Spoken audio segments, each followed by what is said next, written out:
No 15. līdz 18. oktobrim izstāžu centrā Nova Spektrum, netālu no Oslo, notika lielākā Norvēģijas būvniecības un būvmateriālu izstāde. 4 dienās to apmeklēja gandrīz 40,000 profesionāļu, iepazīstot vairāk nekā 300 uzņēmumu piedāvājumu. Sākot no būvmateriāliem un elektriskajiem instrumentiem līdz digitāliem risinājumiem un interjera inovācijām. Latviju izstādē pārstāvēja 10 uzņēmumi, kuri piedalījās Latvijas Investīciju un attīstības aģentūras atbalstītajā Latvijas stendā. Mūsu stendā ir 10 uzņēmumi. Visi ir vairāk vai mazāk jau eksportējoši uzņēmumi, daži ar lielāku pieredzi, daži vēl iesāk.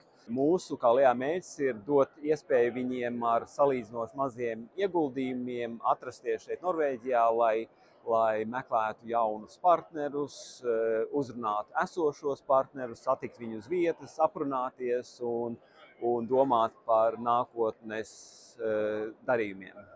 Latvijas stendā bija pārstāvēti uzņēmumi ar ļoti atšķirīgu pieredzi, no ilgadējiem eksportētājiem līdz tiem, kas pirmoreiz mēģina savus spēkus starptautiskā izstādē.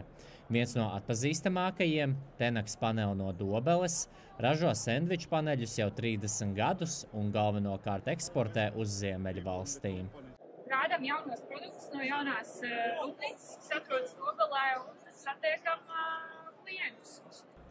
Aktīva globāla klātbūtne, pats Sīrijā, ir arī Silkplasteru grupa, kas eksportē 90% saražotās produkcijas. Mēs ražojam dekoratīvos sienu pārklājumus. Viens no mūsu produktiem ir šķidrās tapets.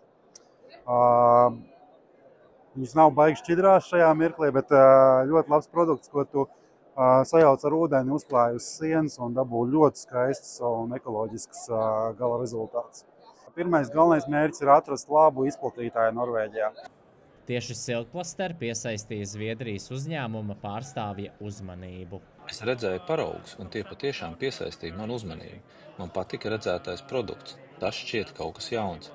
Es paņemšu tos līdzi uz Zviedriju un prezentēšu mūsu komandai. Savukārt uzņēmumam Kurzemes atslēga šī bija pirmā starptautiskas izstādes pieredze.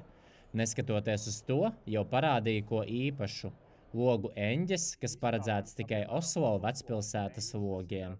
Šobrīd šīs Oslo eņģes Norvēģijā nonāk caur logu ražotājiem, kas jau Baltijā ražo šos logus, bet viņus momentāli vietēji atpazīst, un ir vietējais logu ražotājs, kurš interesējās par viņām un arī šobrīd kontaktējās, tā kā es domāju, ka tur varētu veidoties sadarbība.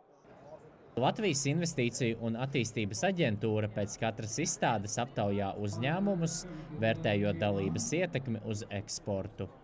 Latviešu.com sadarbībā ar Latvijas Investīciju un attīstības aģentūru.